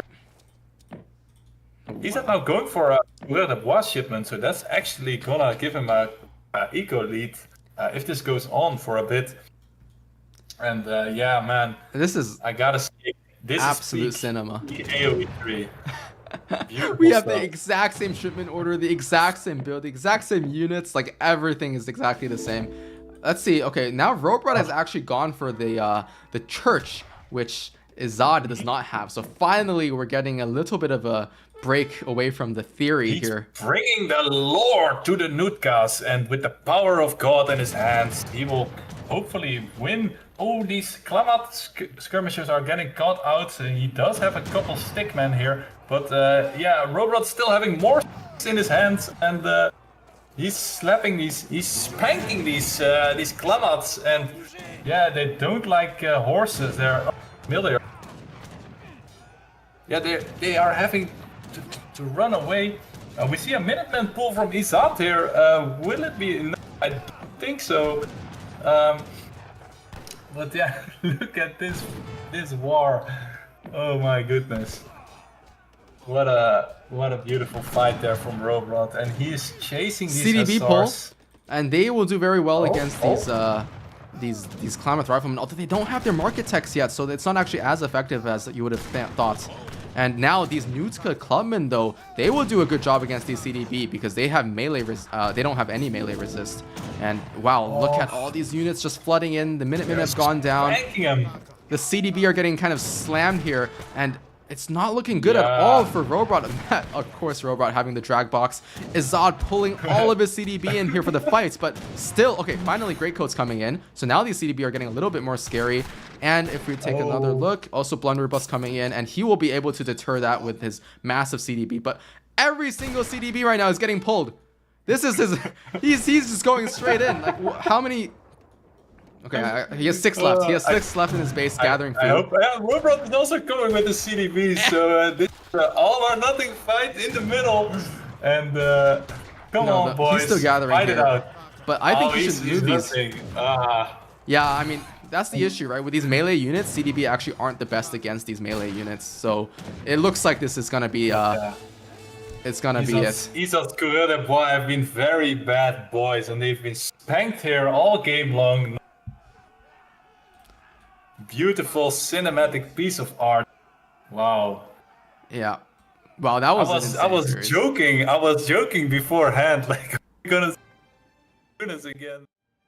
Players were convinced by the gameplay, and man, I love to see it. I love native so much, man. They are so unique and cool, and yeah, I'm almost getting tears in my eyes, man. It's a beautiful game, very entertaining, and wow, it's 3-3 now, Baron. So sorry, the game can go each way. What a series this has been, and beautiful stuff, man. I'm speechless now. I'm really speechless. Right. What can you say more? Yeah, that was an absolutely insane game, and I'm just trying to think of the scoreline right now. And Ezad, so now they're again behind by 1 point, right? SKG is behind by 1 point of the big. So this is really as close as you can get it, and I think this last game might be a make it or break it for both teams here, and hopefully. I mean, for bigs, they're really looking to maybe extend their lead by 2 and give Lucas a little bit more room in the last game. And here for Ezad, they want to make it as close as possible to give Dennis a chance to make a comeback and win his series against Lucas. All right, and we do have our Civ picks. We have Ezad playing the British against the Germans by Rohbrot. No, so Rohbrot keeping his Germans for last. I think German into Brit. If you can get your Ulans in the right path, you can really deal a lot of damage. But yeah, if Brit plays it sneaky, they stay around their own base until the masses. Does make quite a lot of army. So. Yeah, curious to see what the strategies will be here. We're playing on Finland, I believe, right? So, hybrid map. I don't really see either of these civs going hard onto the water. Brits usually wants to have the wood for their map. Yeah. And, Germany water, I don't think strategy, right? I don't think I've ever seen that. I mean, so in chat, they're saying, okay, how is Germany gonna do a M-Falk play? And let me tell you how. Instead of doing an M-Falk, Rohbrot is gonna do an Ulan Falk. And I actually think Ulan Falk is one way where Germany can actually do a little bit of an upset in this matchup. Because in general, this is definitely a Brits favorite matchup. I think probably any player will agree with me here. Brits just tends to be able to out-eco Germany very hard and keep them contained. And Germany does want to go H3 and use their massive military shipments, but this musketeer, hussar, longbow kind of mass from Brit is oftentimes just too hard to handle for the Germans. However, I mean, Ulan Falk, or maybe even Dopp Falk, although I think that's less likely. Ulan Falk is definitely something that can catch Ezad by surprise, potentially, and give Rohbrot the edge here. And I'm very curious if this is something that Rohbrot will do, because I think it's very it's very in style for a player like Rohbrot, and also it actually doesn't perform too poorly, I think, in this matchup. So it would be very interesting. He does need to hold the first timing though, so that is the tough part. He does need to hold the early timing when he hits H3 and Brits does a big hussar musketeer mass in his base. Yeah, exactly. And Meest in the chat is asking for mercs. Do you think that's possible here? German mercs against Yeah, I mean, I think the meta, at least from what my conversations with Ketterboy have been about, is that Germany should in general start kind of outlaws against Brits on many maps, because outlaws are a type of units that actually do kind of perform better than their cost and better than their age. So like H2 outlaws for Germany are actually kind of like H2.5 units in a sense.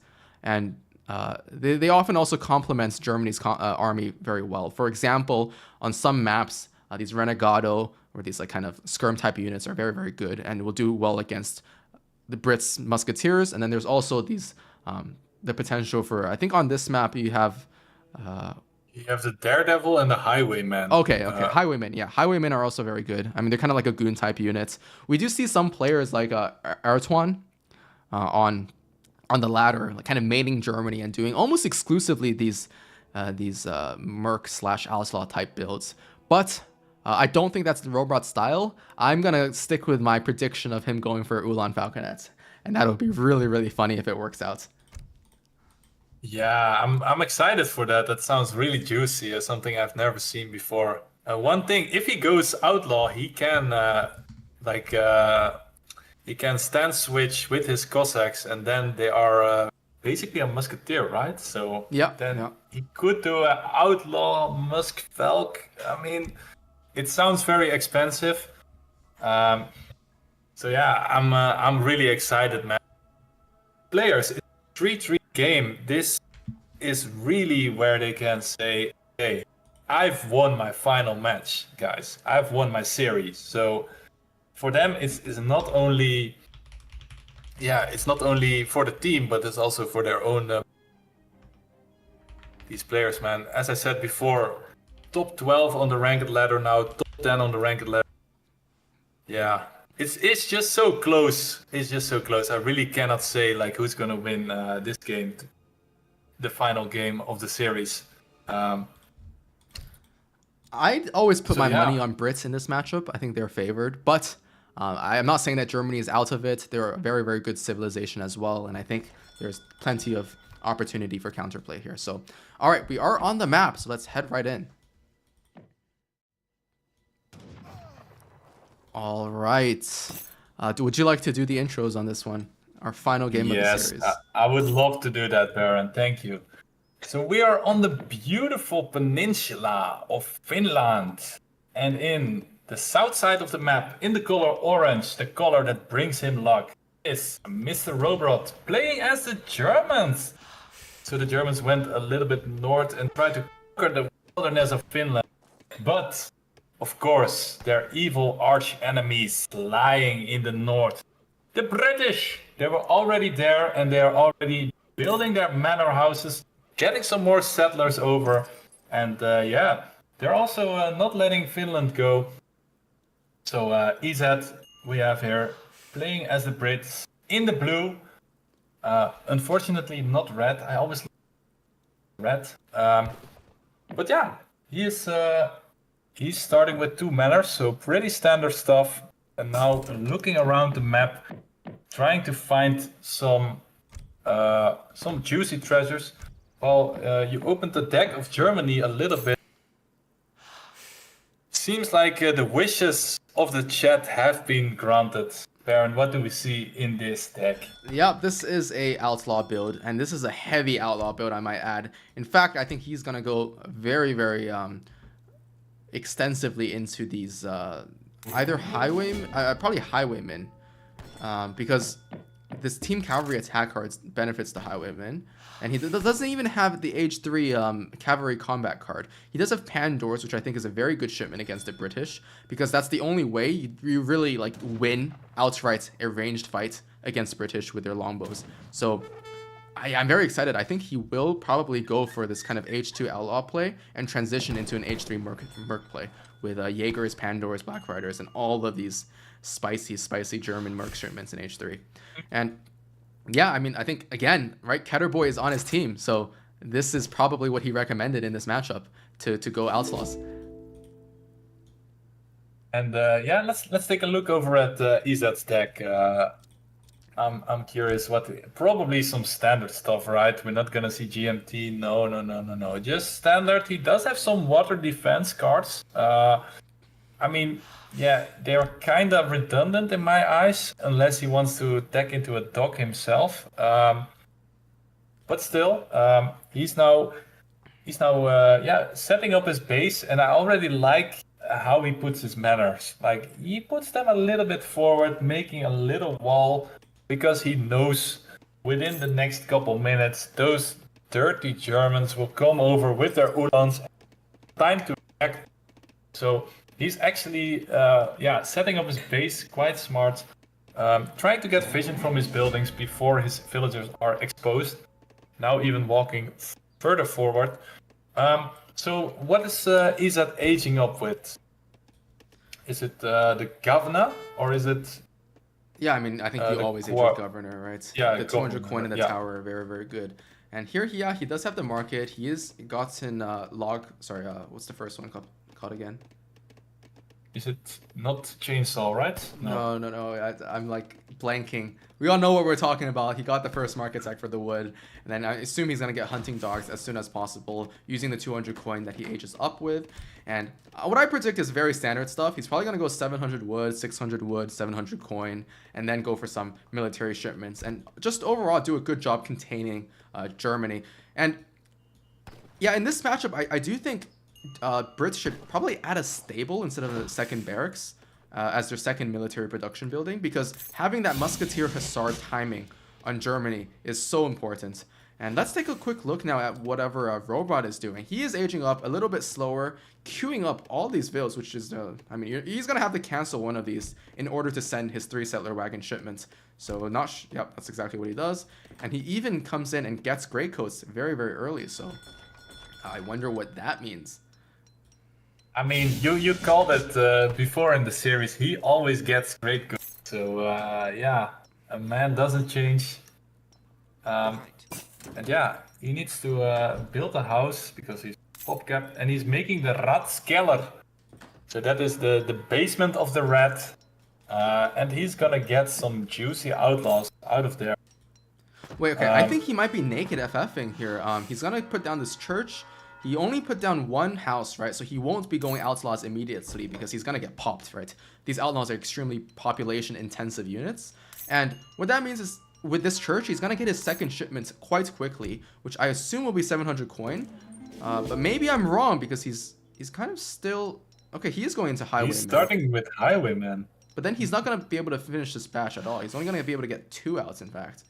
So I'm a little bit questioning this build in terms of building the church immediately instead of waiting to get 60 pop, which is usually what you need to get a full batch of outlaws. But yeah, okay, Palatine settlements coming out, which is necessary here. Again, he won't be able to even finish his first batch, but yeah, he even cancels his highway. Batch. Yeah. Okay, so maybe he will just go for a naked FF here. And wow, look at these Ulan getting 1 vil here and probably a second, in fact, if he micros this properly. Very, very good. Okay, maybe the musketeers here will deter. But he might be a little bit greedy and take this one. He does. I think he takes it. Yep. He is going to lose at least one of these Ulans. No. Nope. He's getting caught here. Oh, he's not getting caught here. He's going to be able to escape. And yeah, even the Explorer coming in for the little snare. He's going to sacrifice the Explorer, but in exchange, he does keep these Ulans alive. And keeping Ulans alive in this matchup is so important. Once these guys get veterancy, right, in age 3, they become very, very scary for Brits to deal with. Especially when you have such a big mass of them from having all the free shipments. But he's sleeping! He's sleeping! No! And he loses those 2 that he tried so hard to keep alive. That's the curse. That is the caster curse, man. He's sleeping on the job. Yeah. But yeah, actually collecting a lot of coin here. I don't think he... Did he make Highwayman in the end? I don't think so. No, he did not, no. This is a naked FF, and it's actually a very, very greedy naked FF in the sense that you don't even ship 700 coin. Instead, you ship Palatine houses, which allows you to kind of is like a 700 wood shipment on its own because they give you so much population space. So you can kind of think of this as a 3 settler wagon 700 wood FF, which is kind of the greedier variation where you get more infrastructure down. However, now we are getting timing a little bit from the British, but we are already aging up with a shipment in queue. Cannoneers in queue as well, which will do very well against these musketeers. That is great for him. Yeah, that's perfect because he really needed like a skirmisher unit, or he's like an Abus, but he does the same as a skirmisher, killing heavy infantry, and very lucky for him that he can get those. Also shipping the 8 crossbows. No, he's not gonna. He's just queuing that. There's no way he'll actually ship that. He will, however, maybe even clean up these musks with the Minutemen, which is gonna be very, very nice. He's gonna lose 1 villager here, but not even losing a vill. Wow, look at Greycoats really coming in handy. And yeah, wow, he doesn't lose a single vill there. Please do not ship 8 crossbows. Thank you. Okay, we're shipping war wagons, which I think is the right it's the right decision here. He's going to be able to hold any sort of Musketeer Hussar timing once he gets these war wagons in base. And please queue some villagers, Rohbrots. We all know who you are. And look at this.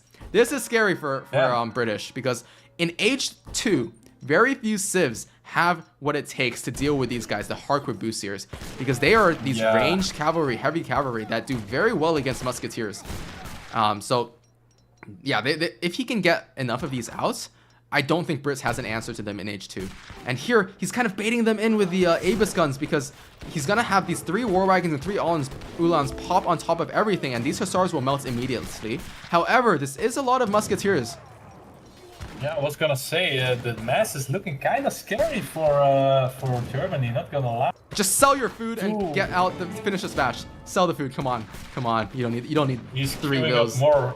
Come on, sell the food, Rohbrot, please. No. I think it's still enough for him to hold here, though, and maybe he's in a good position.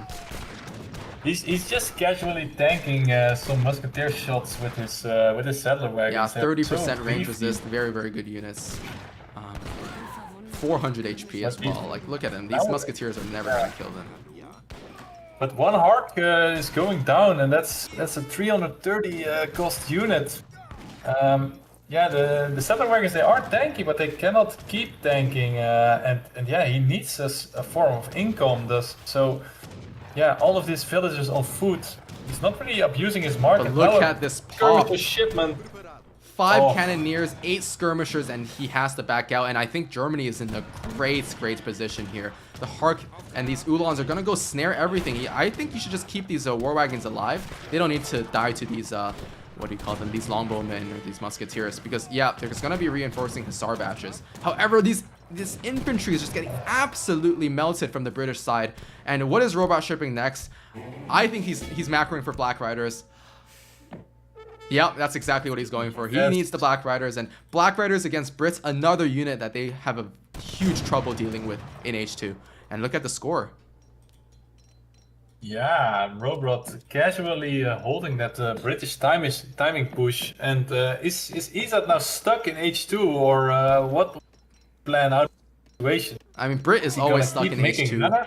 Either sometimes it's not even forced. It's just that Brit, as soon as you click the Brits button in the Civ selector tool, right, you just forget that the H3 button exists. You just have to stay H2 as long as you can.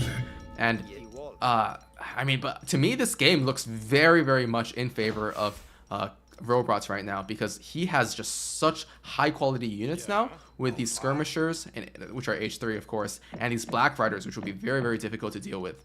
And look at him fully on the Germany Merclaim train, finishing up this gold mine already. 18 villagers, look at this macro, 18 villagers, including all of his settler wagons on this coin mine. And he is going to wait for a big timing now. The score is very deceiving, right? Because, oh yeah, Brit is ahead in score, but Germany is shipping Black Riders, and Brit is usually an overscoring civilization. So this will be really great, I think, of a timing for Germany. And let's look at the mass for the British right now, because he is going really heavy into Hussars and Musketeers, right? But these Hussars will be completely ineffective against that many Black Riders and 3 war wagons left over. So I cannot see how Brits wins a fight here anymore. He's taking into spies now, so maybe that's the answer here. But yeah, he needs like 20 spies basically. Yeah, but just Rohbrot very smartly has this explorer with his mass. So he will be able to reveal any sneaky spies behind. And look at him. Oh, this is clearly not a Germany player, because a Germany player would never drag box like this. But, well, even making Cossack Daredevils. That, I think, is not the decision you want to be making. Like, why don't you just make Harquebusiers? You're just so much of a better unit at this point. It just doesn't really make sense to me. But okay, these sneaky spies. Let's keep an eye on these spies, because if they connect, they will demolish all of these Black Riders. However, they won't actually have bonus against these Cossack Daredevils. So you never really know. They might not be that effective. Yeah, it's all about the positioning, and it looks like they're on top of it. Oh, that house is blocking them. Now they are touching the Black Riders, and they're stabby them. Oh, this it is great seems like, positioning in this fight for Ezad here. He's sandwiched everything here. The skirmishers are being demolished by the hussars, and the Black Raiders have to kite away from the spies. And this is a phenomenal fight. What were we talking about? Britain won't be winning a fight from now. That was just an absolutely amazing fight for Ezad here. And now look at the score. He's back in a commanding position. However, Rohbrot is now shipping his next big shipment. It is the Jaegers. It feels to me like Rohbrot still has like a window of opportunity, but he doesn't really have a way to kill British at this point. He can win a fight, but he cannot really kill British, because British just they drop their manners. They on getting villagers from. Also, he doesn't really have siege in his composition. Now Ezad is just gonna mass these spies. I mean, the positioning was phenomenal there, right on top of the Black Riders, which is very hard to pull off. So if he can do that again, I think Ezad, he will be whistling through this last game then. Ezad here, the issue is that as Brits, right, you don't really... Brits doesn't need to be sieged, I guess. Like, you don't... Against Brits, your goal is not to siege your infrastructure. So having an army that is low siege, I think, is totally fine. What Rohbrot needs to do is to kind of contain Brits, right? So Brit is finishing up their last hunt up here, and I think Rohbrot knows this. Rohbrot has scouted the entire map, so he knows that this is his last hunt. And after that, Brits will need to go secure these hunts in the middle of the map. And I think what Rohbrot should have done is to continue massing his German death ball and just make sure that he's not losing any big fights before Ezad needs to make a push like this out onto the map and secure the hunts in the middle here. Because look at how many villagers are all the way out here now. And look, more spy reinforcements. Yeah, but I think the same thing can be said for Germany, right? Gobbled their gold. A very exposed gold mine on the right side. And once that one is finished, where does he get his gold? On the other side of the map. Now, do we see the Hussar raid coming in here? Yup. Very quick reaction, and he is gonna lose a settler wagon though. That is huge. What? He's gonna lose 2 settler wagons. No, that's another villager. Okay, wow, that's like a 4 villager raid here. So that is really, really bad for Germany. And he's getting pushed off and getting fully idled, so he has to walk all the way around. And now, I don't know, it seems to me like Brit is in a pretty commanding position. The issue here is, how is he going to win a ranged fight against these Rangers, against these Jaegers? And he needs a lot of longbowmen in order to fight these Jaegers. What can Brits also make? Is he? No, he's not close to H3, right? He's just battling it out. He doesn't even think about H3. So exactly what you say. He has to find a way to beat these Jaegers. He is making a shitload of musketeers. He is patching up some more Hussar. I think he just needs the critical mass there. Of Musketeer to scare away the Uhlans, so he can connect to the Black Riders again, and then go in with his Hussar. But look at him, he's just drag boxing everything. We love this about Rohbrot. He's the biggest drag boxer in the game, most likely.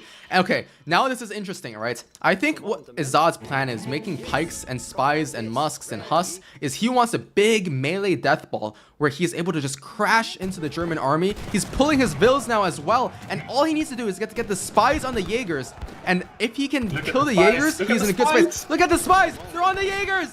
Oh my gosh, this is a huge surround. Yeah, this is GG. That's a great position. All the Jaegers going down. And wow, the Vill pull even happening. He's not even losing that many Vills here. And I don't know what... Okay, Rohbrot is mismicroing this for sure as well. Like, all the cav was just not defending the Jaegers at all and just going for Vill kills. And wow, look at his comeback from Ezad here. Still spies alive, still gunning down everything. Pikes going in and snaring the Black Riders. And I want to just call this now for Ezad. Look at the score lead, 6,000 score above. And Rohbrot is out of tempo, right? Rohbrot has no more of these OP German military shipments with mercenary shipments. Nah, he still has the Pandours, but he doesn't. He needs gold to make his Cossacks. But yeah, these Cossacks, cut down all of these musketeers. Yeah, I These agree with bills- you. Look at how smart he finished is here his- as well. Like having the 2 hussars Yeah. just sitting here to see when Rohbrot moves on to that next gold mine, because he knows Rohbrot is getting out of gold now. So very, very smart play. Yep. Yeah, so Ezad, the evil genius that he is, man, he's really showcasing his brilliance in this matchup. And yeah, the window is closing for Rohbrot. Ezad now even going for boats. My goodness, the greed on this guy. And Rohbrot, he's just gonna be a micro nerd with his. So I would He be is careful getting here with Brits, because you don't want to keep losing units. What you want to do right now is all you need to do is keep him off natural resources, right? You know he has no mines left, but maybe he just wants to end the game. Oh, another settler wagon going down and more vills, and this one husk being left This is behind. looking nasty. Yeah, This is looking nasty for Rohbrot. He's losing control over his villagers. He's losing control over the fight. Yeah, he's not even aging up after this. Yeah, he can now. I think. Yeah, When you're I up, think he can just fight this, right? So he doesn't have to run away anymore. no, I mean there's nothing Yes. here. He's losing all his No. Black Riders. He's losing his Cossack Daredevils as well. All his vills are stuck on food. He's Sorry, on on wood. 63 vills and the Rohbrot on 29. Damn, man, the British eco in full effect. Yeah, just choking out Germany from his gold. He allowed him the gold on his. And yeah, Rohbrot now trying to catch this army with his Cossack Daredevil. A 1 rate of fire, but I don't see a world where this.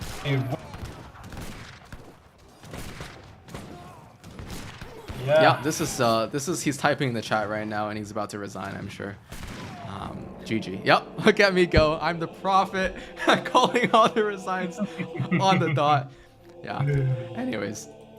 Well, that was a very great series, honestly. 4-3. Yeah, and wow. So are they tied again? No, or Yep. they're tied up again. So it's all up to the winner of Lucas and Dennis to decide the winner of the EPL 2025. And let's head back into the home screen. Yeah. Man, Ezad with his spice. What a great player, man. And just how did he weave in those first spies, man? Like the Black Riders, they are on the front of Rohbrot's army. He really knew that the army was gonna. Oh, man, these are some high quality players and some high quality plays. I have to say, this series, what a fucking series, man. Despite the early technical difficulties, this was a great series. Like the planks, the Nutka battles, man. I think Rohbrot is just such an entertaining player to watch. I think every series that he's played in this tournament has been amazing. He played a soldier early on. It was a very close series, 3-2. Was amazing. I think every game was really close, very dynamic. And then later on, he played Psionic in week 3, and he beat Psionic 3-2. Oh, sorry, he lost to Psionic 2-3, and that was also an extremely engaging series with lots of really, really cool matchups. And I think Rohbrot always delivers, and Ezad just a very, very high quality player. Probably, like, definitely a top 10 player, maybe even arguably a little bit higher than that. I put him maybe around the top 10 right now, and he's just so good, and very, very glad to always see like players of that caliber play in these series. Yeah, man. It was just incredible. Man, I wonder what these players now thinking. So close too. I mean, that last fight. The spies, man. Beautiful stuff from Ezad. Also, great tactic from Rohbrot. Honestly, like he really had an advantage there. If there were no spies in the game. Spies were really, really smart. What can I say? Yeah, beautiful stuff. But Baron, thank you so much for producing this series. You hopping in really saved the day there. No worries, my pleasure. All All right, so I think I'm gonna have to end stream for a little bit, but we'll be back, I think, on the hour, so in around 15 minutes, and we'll be casting the next series and the final series, which is Lucas versus Dennis. So thank you all. I'm gonna go get some food because I have not had lunch and it's pretty late for me. So I will be back and hopefully maybe even producing the last series. So thank you all for watching. Feed yourself, man. Yep, thank you. It was a pleasure casting with you as well, Anakiko. Yeah, it was fun. It was really fun. Thank you, Baron, for casting and producing. And thank you, viewers, for watching. And don't go away because we have that other series coming up. I think, Baron, you're so hyped, man. I think you want to do another one, right? I think I might have to because we don't have another producer right now. So I need to get some food real quick. I'll be right back. I'll see you guys all in 15 minutes.